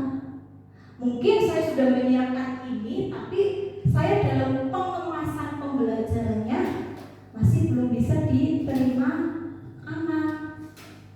Ya, jadi kembali lagi ke bagaimana kita mengemas pembelajarannya. Gitu. Itu kalau pengalaman saya ya Bapak Ibu ya. Ada anak yang tadi akademiknya bagus, ketika saya melakukan pembelajaran yang divariasikan, dia malah nggak paham. Ada. Jadi memang yang namanya keberhasilan pembelajaran itu kan bukan berarti semua anak kemudian mudeng KKM 100% kan, tidak ya. Kayaknya sulit kalau KKM 100% kan. Dan kriteria pembelajaran berhasil itu kan macam-macam. Ya balik lagi tadi Pak, saya nggak suka matematika, ada kayak gitu kan, mau gurunya kayak apa, jelaskannya kayak apa, saya tetap nggak suka. Pengalaman saya di SMA, saya nggak suka bahasa Indonesia. Gurunya ngajarnya oke banget, ngasih tugas-tugasnya bagus, bervariasi, ngajarnya bagus, gurunya enak banget. Dasarnya saya nggak suka. Ya saya pelajaran bahasa Indonesia nggak suka, ya kayaknya jelek aja. Itu. Jadi balik lagi, kita sudah berusaha untuk memenuhi kebutuhan belajar mereka, tapi kan kita tidak bisa 100%. Gitu. Gimana Pak Bari? Apakah sudah pernah nyoba Pak diferensiasi 3-tiganya? Ya kalau kelas 1 ya, kan sudah dicoba yang kontennya, variasi sumber dan alatnya dan metodenya, dari yang individu atau teman sebaya atau kelompok. Ternyata itu belum Ya, saya bingung kalau kayak gini ya. Karena namanya pembelajaran balik lagi, ada juga yang namanya kerjasama dengan orang tua. Itu ya, pendidikan kan di sekolah ini kan bukan anak dititipkan. Ini kita hanya sebagai membantu orang tua. Nah, bagaimana kita mengkomunikasikan dengan orang tuanya? Kita harus mulangnya, menurut kita udah oke banget gitu ya, segala-segalanya udah disiapkan, mulangnya udah bagus banget, tapi mungkin orang tuanya di rumah belum sepenuhnya mendampingi, ya sama saja kan gitu. Kemudian ya balik lagi tadi Pak, kemampuan anak berbeda-beda. Ikan bisa renang di Kormabu ya bisa gitu. Makanya kalau dulu kan kamu harus bisa pelajaran ini semuanya harus bisa. Sekarang makanya ada namanya merdeka belajar, bukan berarti lah saya belajarnya sesuka hati, bukan. Anak memang kemampuannya di situ ya kita arahkan di situ. Kalau dia memang nggak suka itu, nggak bisa itu, kita udah ya udah memang kemampuannya segitu, mau dipaksakan kayak apa bisa. Ya kita ada slogan dari wali murid kan biasanya waktu pendaftaran dalam bahasa sehat diapakan diireng berdoa seperti itu. Oh iya, pokoknya berdoa sekolahan bocah diapakan gitu ya kan. Berarti kan secara tidak langsung orang tua itu kalau sudah Pasang ke sekolah. masuk sekolah pasang gitu. Oke. Itu slogan itu loh. Oke. Biasanya itu wali murid kelas 1 ya Pak yang ada di awal Iya. masuk sekolah SD. Saya tahun kemarin juga kan pengalaman di kelas 1 ya Pak. Ini sharing saja. Saya pengalaman di kelas 1 awal tahun terkumpulkan. Saya udah bilang sama wali murid, Bapak Ibu ini sekolahan hanya sebagai panjang tangannya Bapak Ibu lah. Pendidikan tetap nomor 1 di sekolah, di rumah, maaf, tetap di rumah. Kita sekolah ini bukan tempat laundry. Kita kalau laundry bajunya kotor, pokoknya 3 hari saya terima bersih, balik bersih. Yang namanya pendidikan nggak bisa seperti itu Bapak Ibu. Saya tekankan di situ. Jadi di sini kami sekolah, yang sekolah mengusahakan anak Bapak Ibu. Titiknya apa? Pengennya anak saya pintar, bu, pengennya anak saya karakternya bagus, itu mereka nulis kayak gitu. Oke, bisa anak jadi seperti itu. Tapi sekolahan nggak bisa, sekolahan cuma dari pagi sampai siang, seperempat hari saja. Mau bentuk anak jadi kayak gini nggak bisa. Belum lagi adanya kerjasama dengan orang tua. Jadi mohon maaf kalau misal di sekolah saya sudah melakukan ini, tapi di rumah Bapak Ibu buka bukunya anak aja enggak. Tanya tadi sekolah belajar apa juga tidak, ya gimana mau berhasil? Karena keberhasilan anak kan ada faktor keluarga, faktor sekolah, faktor masyarakat juga. Tentunya kerjasama. Nah, ini memang yang masih belum mudah untuk melakukan itu. Gimana Pak? Ya memang teorinya gampang ya gitu ya Pak, pelaksanaannya ya memang susah. Ya. Iya, kebanyakan saya pasang sama sekolahan, anak mau diapa-apakan monggo, yang penting nanti anak saya jadi anak yang pintar. Gak bisa, saya yakin. Mereka orang-orang yang sukses itu bukan serta-merta hanya keberhasilan gurunya saja, tapi jauh lebih banyak adalah keberhasilan orang tuanya. Gitu. Gimana Pak?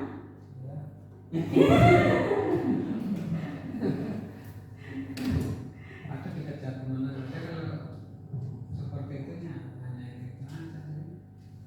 Gitu. Ya iya, kembali lagi ya Pak, karena kita tidak bisa memaksakan. Nah itu kalau diibaratkan ya, nggak bisa jadi kamu harus suka ini, kamu harus suka itu, nggak bisa. Kalau memang itu bukan passionnya. Saya nggak bisa bahasa Jawa, di aku bahasa Jawa ya nggak bisa. Sehari nggak pakai itu ya susah. Apalagi anak kita saja yang orang tua untuk menuju sesuatu prosesnya kan lama, apalagi anak ya gitu. Gimana Pak Bari ganjarannya? Ya berlanjut. Itu balik lagi ke proses. Mungkin di kelas 1 anak itu belum terbentuk karena masih ada kelas 2 dilanjutkan. Kelas 2 lanjut. Nah itu kalau masih sudah di kelas 6 anaknya aja kayak gitu.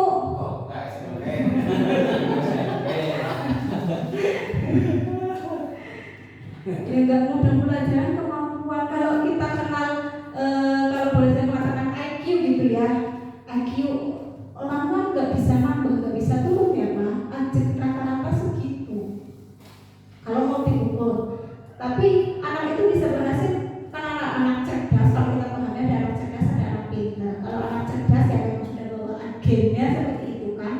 Kalau anak pintar biasanya apa? Dia lebih ke praktek, rajin, mau membaca gitu. Sebenarnya dia kemampuannya biasa aja, tapi dia praktek ya jadi bisa, tergantung kebiasaannya gitu. gitu. Pasti pulang balik pernah lah, sudah puluhan tahun ngajar ya jadi guru.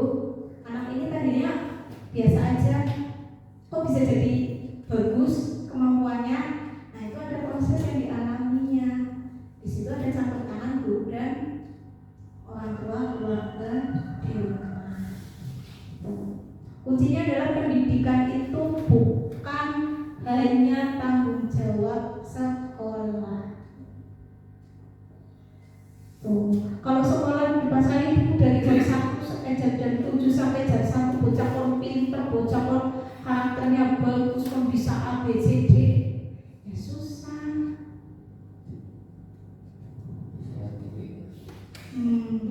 Harus melibatkan pihak lain.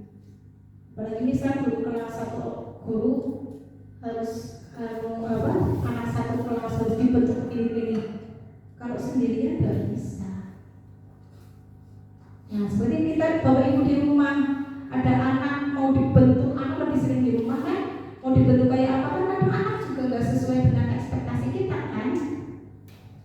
Nah itu saya catat. Kalau mau dibahas ini panjang banget. Kalau kita menuntut anak harus bisa materi ini, kamu harus bisa, nggak boleh nggak bisa. Stres lah anaknya, gitu.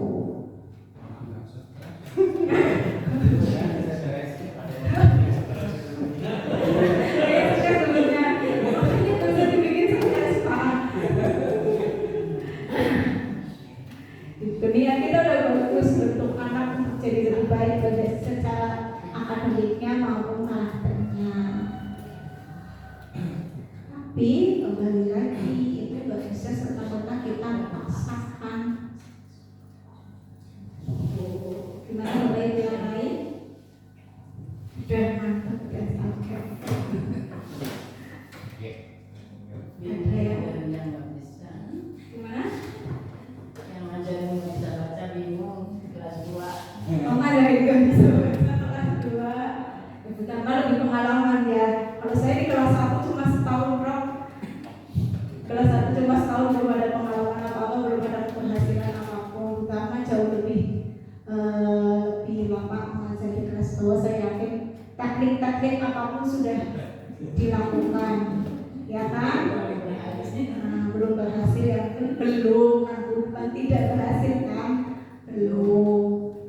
Saya punya murid sampai lulus nggak bisa baca, nggak bisa tulis juga ada.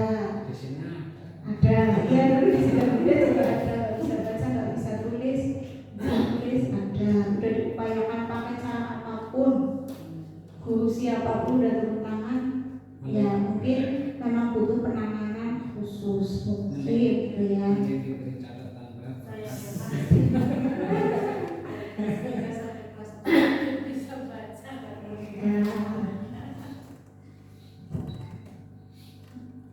Gimana? Ada lagi yang belum didiskusikan? Kebetulan saya ajar kelas 3. Di kelas tersebut ada beberapa anak yang butuh pendampingan khusus. Kemudian kita mau melanjutkan materi, anak tersebut kan masih ketinggalan jauh, nulisannya nggak bisa. Itu gimana cara mengatasinya? Lanjut apa kita mendampingi anak tersebut? Kalau nggak didampingi di depan langsung, dia nggak nulis. Berarti mau lanjut ke materi berikutnya, dia ketinggalan, maksudnya ketinggalan nulisnya apa ketinggalan dia? Wah, materi dia nulis enggak? Gimana kan? nulisnya yang nggak mau, dia kalau tidak didampingi dijajarin. Duduk Pak Kosi dampingi nulis, dia nulis. Sekarang udah nulis semuanya sendiri. Kalau nggak didampingi nulisnya semaunya sendiri. Akhirnya itu bisa menghambat teman-teman yang lain gitu ya. Materinya mau lanjut, ngurusi satu anak ini jadi nggak selesai ya. Itu banyak Pak. Ada 3 anak. Ya Allah. Huruf aja sampai Z ada yang belum apa. Kelas 3 itu. Kelas 3. Saya yakin guru sebelumnya pun sudah melakukan teknik apapun, saya yakin nggak mungkin. Ini jangan yang guru sebelumnya itu ya. Soalnya saya juga pernah dicap guru sebelumnya, terima kasih. Sakit hati banget ya. Masih mungkin yang sebelumnya sudah maksimal tapi di saya yang belum gitu. Nah, itu kan refleksinya dari sendiri ya, jangan nyalain orang lain. Kemarin saya disalahkan, ya bukan disalahkan secara langsung. Ini anak gak bisa gini di kelas sebelumnya gimana? Sakit hati ya. Kalau tadi kan berarti ketinggalan nulisnya, kalau nggak didampingi, baca juga belum. itu kemampuan dasar ya, nulis baca masih belum pernah. Anaknya di kelas senangnya jalan-jalan. Nah, anaknya senangnya jalan-jalan. Berarti tiga. Kalau itu tadi yang dulu yang ketinggalan materi dulu ya Pak. Baca tulisnya dulu yang ketinggalan materi itu gimana? Akhirnya nggak bisa lanjutkan menghambat anak yang lain. Nungguin anak ini harusnya sudah misalnya masuk ke bab 2, akhirnya masih bab 1 saja gitu. Kalau di kurikulum Merdeka itu kan ada fase-fase ya. Fase A, fase 2, fase B, kelas 3, 4, fase C, kelas 5, 6. Nah, di kurikulum Merdeka kan disarankan anak naik kelas semua. Nah, ketika anak tersebut belum bisa mencapai suatu capaian pembelajaran atau tujuan pembelajaran yang lebih di bawahnya tujuan pembelajaran, itu adalah tugas guru di kelas berikutnya. Itu untuk materi dulu ya kan, untuk materi. Misalkan, jadi kalau di awal tahun pembelajaran itu kan sebenarnya guru dalam satu fase itu diskusi. Jadi kan ada yang namanya capaian pembelajaran ya. Kalau dulu itu namanya apa? SKS atau kompetensi ya. Ada yang namanya capaian pembelajaran. Misalkan capaian pembelajarannya anak bisa mengurutkan bilangan dari 1 sampai 50 misalnya. Nah itu misalnya di kelas 1 2 diskusi di kelas 1 mau bahas materinya sampai mengurutkan bilangan berapa, misalnya 1 sampai 30. Oh ya berarti nanti di kelas 2 nya di kelas 1 sampai 50. Seharusnya kan begitu. Nah ketika anak diajarkan di kelas 1 mengurutkan bilangan 1 sampai 30 nggak bisa gimana? Kita nggak bisa terus ini anak itu bisa, kalau nggak bisa nanti nggak naik materinya, nggak bisa. Nah itu kita buat catatan untuk nantinya ditindaklanjuti oleh guru kelas berikutnya untuk mencapai capaian pembelajaran itu untuk materi ya Pak, itu dari segi materi. Kemudian anak yang masih butuh pendampingan membaca dan menulis, kalau nggak didampingi dia jalan-jalan dan sebagainya, itu gimana? Teknik apa saja yang sudah pernah dilakukan Pak? Ya, kalau pas istirahat kan kita deketin anak sudah menulis, terus diajar membaca. Ya, berarti kan Pak Toto sudah melakukan upaya itu nggak sekali 2 kali sudah dilakukan. Itu sudah dilakukan beberapa teknik. Berarti memang anak tersebut tidak minat di situ. Itu walaupun itu kemampuan dasar ya, calistung kalau sekarang makanya literasi dan numerasi.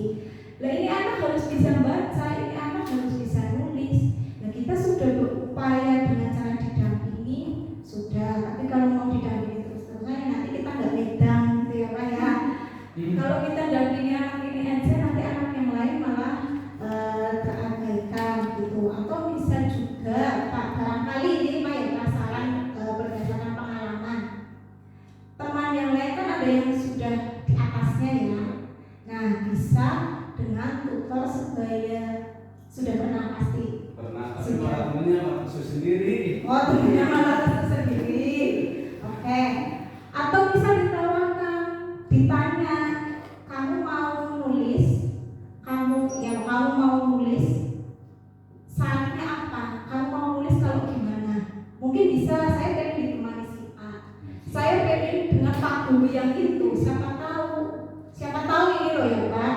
Karena kalau pengalaman ini kalau teori kan gampang ya. Kalau pengalaman saya memang gitu.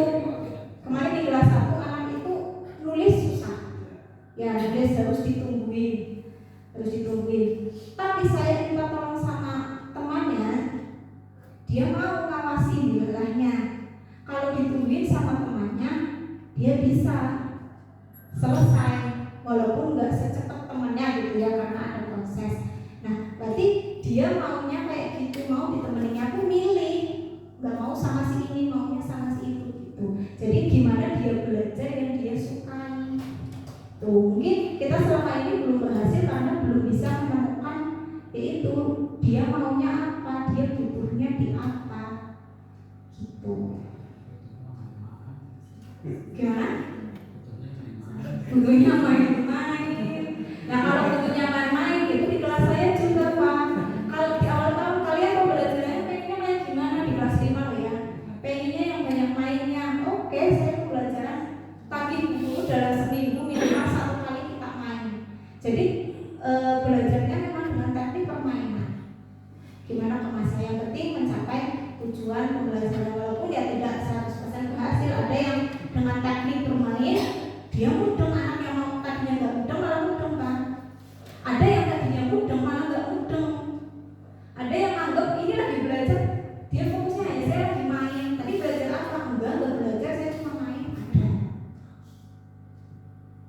Nah itu.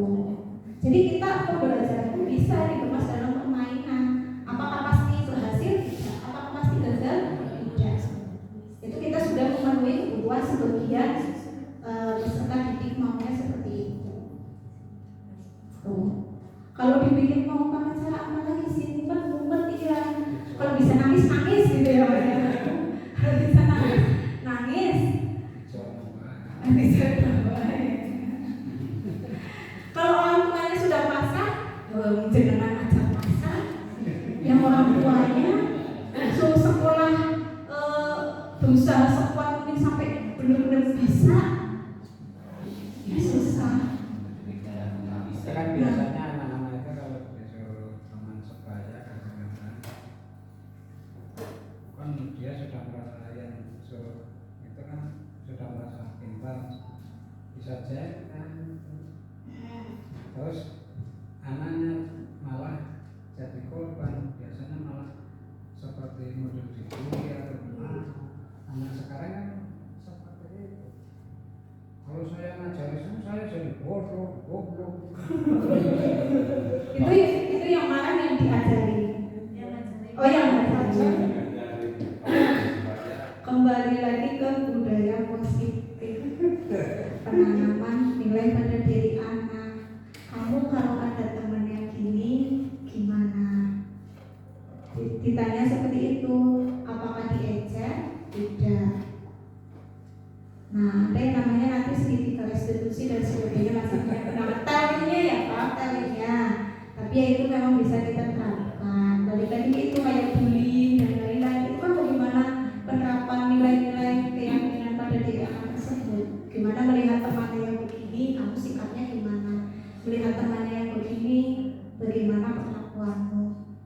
Nah itu berarti kan biasanya anak-anak sekarang kan melihat anak yang dari tadi dikatakan kakinya di bawah, terus dia yang lain nggak pintar, ingin ini naik satu tahap, tapi nunggu ini kan jadi saya gitu.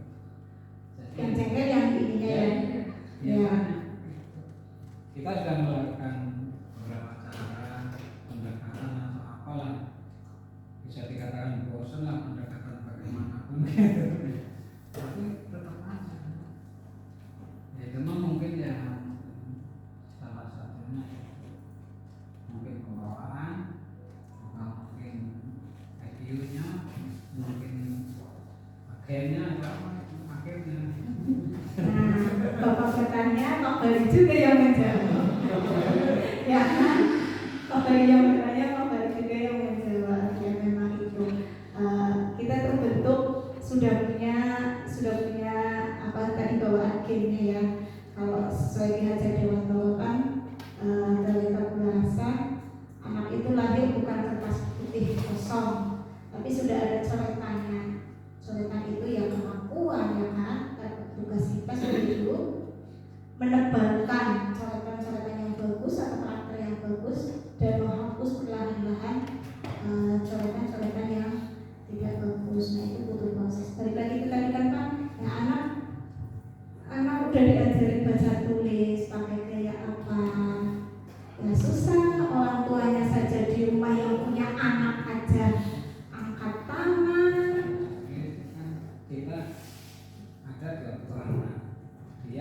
keluarganya satu anak banyak kan.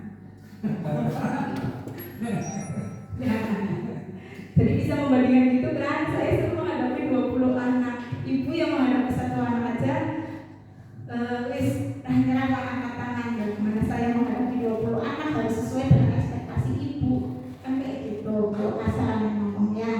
Tapi ya minimal kita sudah berusaha, bukan berarti saya yakin kita bapak ibu walaupun ini anak nggak bisa tetap cari cara yang lain kan, tetap buka otak kan, pakai cara ini belum berhasil coba cara lain. Saya yakin seperti itu, nggak ada yang kan soal bisa ya wis. Walaupun kita tahu ini anak mau dipaksakan kayak apa ya aja, tapi saya yakin masih setelah mengajar, setelah di rumah kita masih mikir ini anak besok mau diapakan ya supaya mau ya, mau bicara pakai cara apa ya supaya bisa. Saya yakin masih kayak gitu.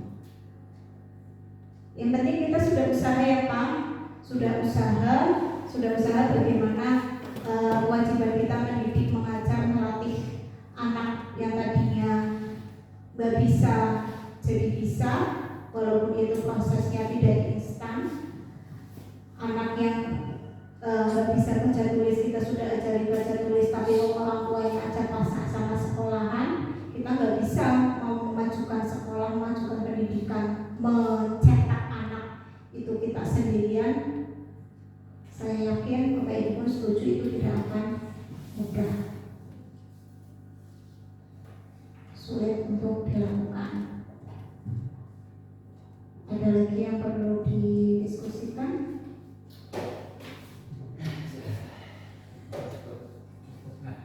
Sekolah memang jam 4. Cukup Bapak Ibu?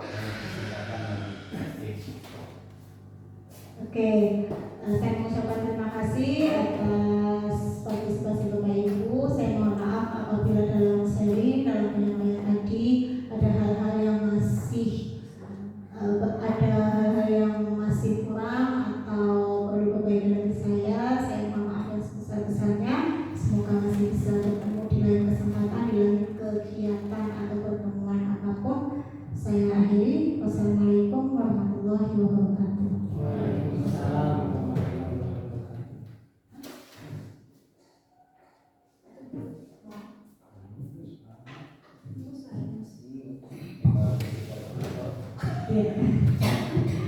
Ya, terima kasih kepada Mubara yang sudah menyampaikan materinya yang bisa memberikan wawasan kepada kami semua.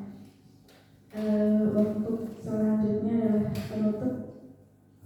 Marilah kita tutup dengan bacaan hamdalah bersama. Alhamdulillahirobbilalamin.